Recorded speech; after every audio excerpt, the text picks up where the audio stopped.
Now, Bernie Sanders is the most popular politician in America. Since the election, his ideas on single payer, a living wage, free college, and trade have also become incredibly popular along with him.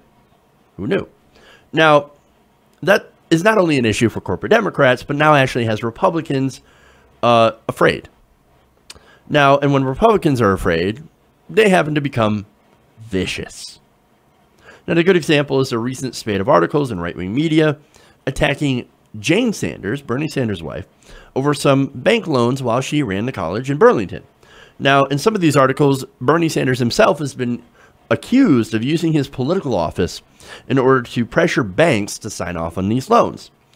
Now, the only problem is those allegations have no factual basis in reality. The bank actually hasn't said anything about it.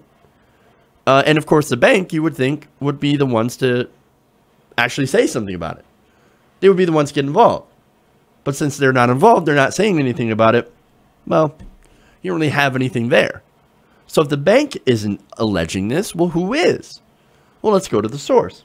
Now, it turns out this investigation was incited by Trump's campaign manager in Vermont. So this is a Republican, this is a Trump guy from Vermont.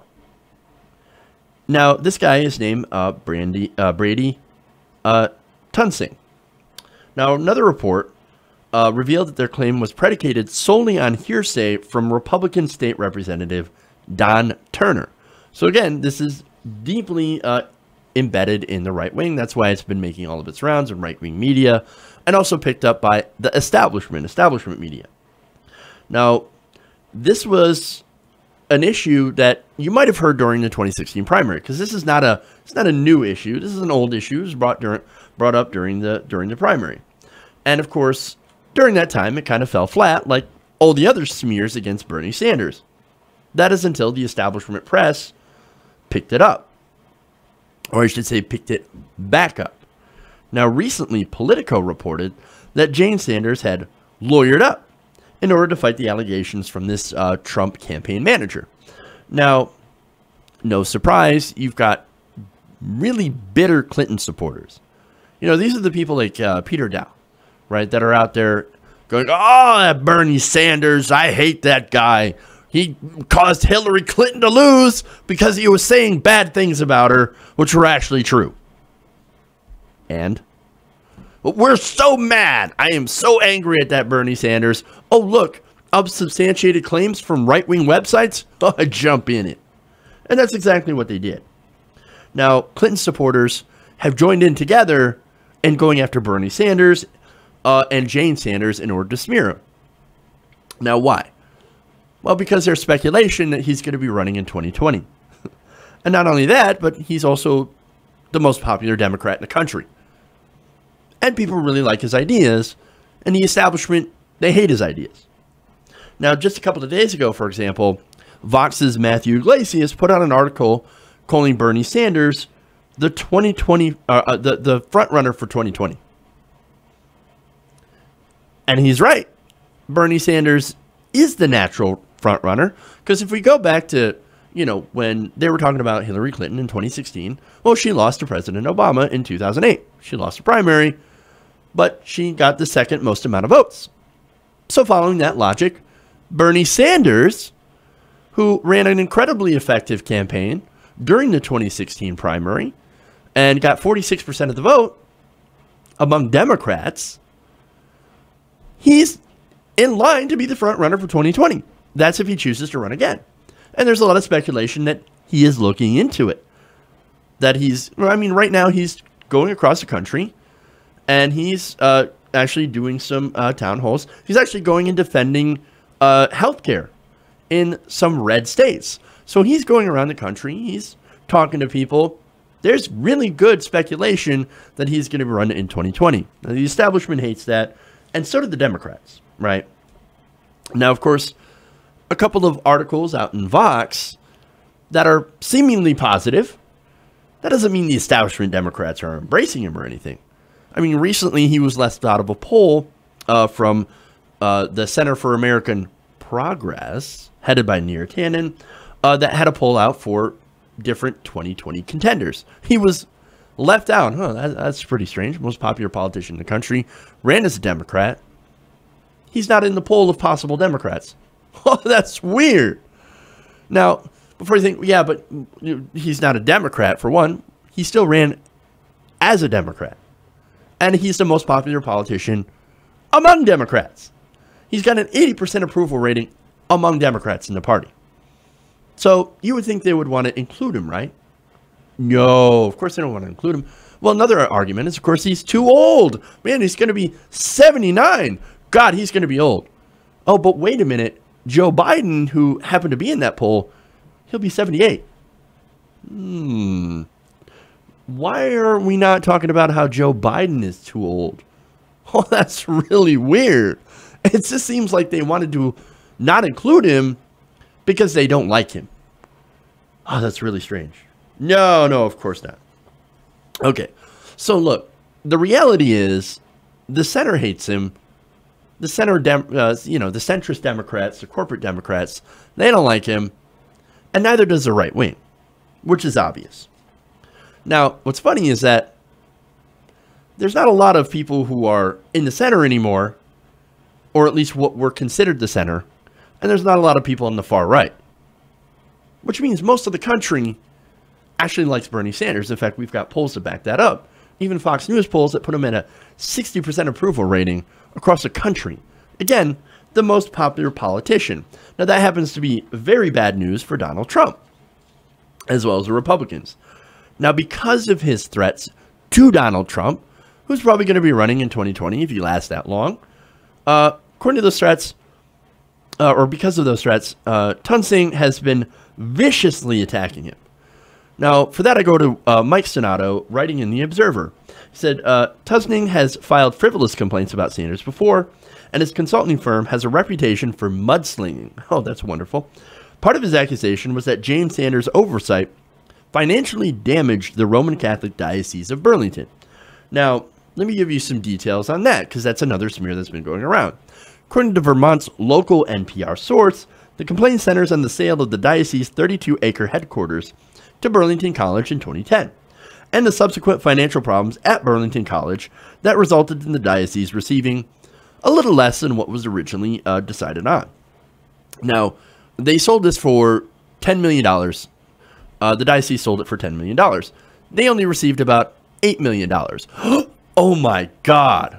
So it looks like Jane Sanders had cheated the diocese. You cheated the church.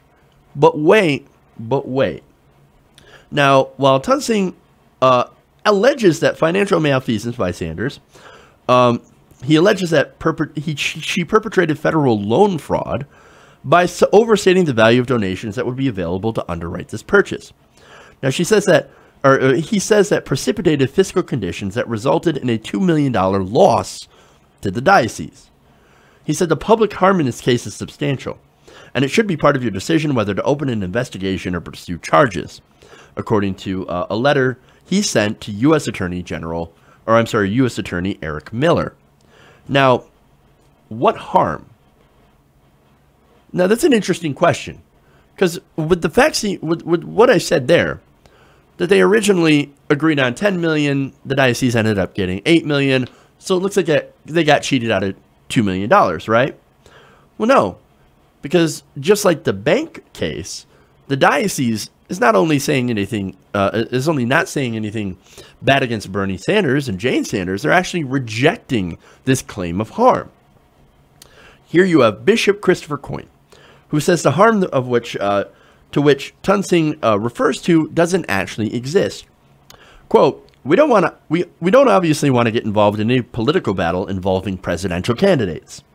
Coyne said, we're not pushing this at all. We're satisfied with the outcome of the sale to Burlington College. At the time, we were very satisfied with the $10 million purchase price on a property that was assessed, and get this, $6 million. So the offer from Burlington College essentially was $4 million more than the property was worth. So they were promised an extra $4 million and ended up getting only $2 million. So in the end, Burlington actually overpaid. The diocese is quite happy They got an extra $2 million. So what harm? Where's the harm? Where's the harm? There is no harm. Just like those supposed bank fraud charges, there's no there. There's nothing there. But then, of course, you're going to get people that inevitably are going to ask, but hey, Jeff, why hire a lawyer?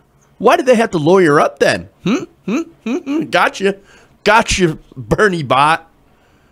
No, well, maybe it's because it's smart to defend yourself against political hit jobs. You get a lawyer to defend yourself. And there seems to be a lot of political hit jobs going on Bernie Sanders. Now, here's another smear. Now, one of them, of course, by Clinton supporters, who said that Bernie Sanders, well, he talks about being a socialist, but he's actually super rich now. Guess what? He owns 3 homes, 3 houses. Therefore, you're a hypocrite, Bernie Sanders. Hypocrite. Okay, well, for one, they talked about his income, right? Now, he made over $1 million thanks to a book deal. Now, I'm currently reading that book, right? He made $1 million off that deal. Oh, my God, scandal. He is now a millionaire. How dare he? He is not a socialist. He's a bad socialist. Hypocrite. Okay. He wrote a book. And that book actually sold very well. And that deal went very well, right? Now, interestingly enough, when you compare him to similar deals made by President Obama and President Clinton, and even Governor Andrew Cuomo. Now, they actually made a lot of money off their book deals by selling a lot less books. In the case of Andrew Cuomo, for example, his book only sold 3,200 copies, and he still made $1 million. Bernie Sanders, his book sold a lot more copies than that. It's actually a very popular book. As for his 3 houses, well, look, every congressman has a home in their district. That makes sense. And they have to stay in Washington, D.C., so they got to have somewhere to live, right? Well, in D.C., Bernie Sanders owns a condo. But what about that 3rd house? See, they're going after that 3rd house like, oh my God, they have so much money from their book deal, and they have so much money from the campaign because they're cashing in. The hypocrites, they bought a 3rd house. Actually, no, that's not the truth. It's actually a result of Jane inheriting a lake house in Maine. They inherited the house. She sold that house and bought a different one in Vermont for when they retire. Oh, but they don't talk about that. They don't talk about the actual facts or the context. No, they're saying that, they got rich and bought a 3rd house. No, not factual at all. As Sonato points out, the attacks on his net worth are driven by a partisan agenda that hypocritically ignores wealth and greed enabled by both political parties. So, and that's true. Look, the establishment of both parties, they hate Bernie Sanders. Why? Well, it's because they threaten to disrupt their free ride. That's what it is. See, that's why we're seeing an increase in the smears. Because once the voters learn more about Bernie Sanders, they start to like him more, right? The more they like him, the more they learn, the more they like him, okay? And look, they also know that he represents, or that he wants to represent, the people and not the special interests, not the giant corporations, and not the donors. Well, most of Washington represents the donors. They represent the special interests. And so when a guy comes along with a good record of, not only getting things done, he's the amendment king, of course, but also of honesty and fighting for regular working people,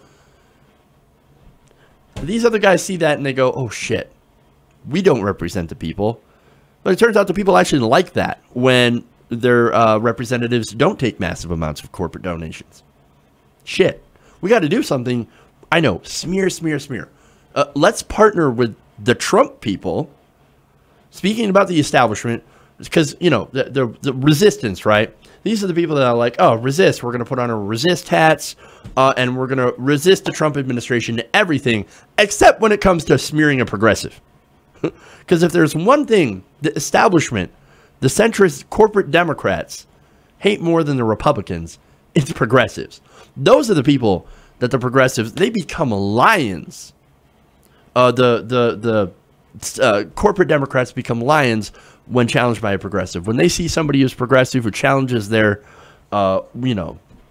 their free ride, their corporate donations, they come after them viciously. And the Republicans, of course, are paid by those same donors. And so naturally, they're going to team up with the so-called resistance to smear Bernie Sanders. Because, look, they don't want change, right? These Democrats, they don't want change. These Republicans certainly don't want that kind of change. And look, man, if Bernie Sanders runs in 2020 and he wins the nomination, we know he's going to maul the Republicans. And we know he's going to introduce real progressive change. And with the money at stake, you can bet your bottom dollar that if that happens, these smears are only going to get that much worse. Expect it.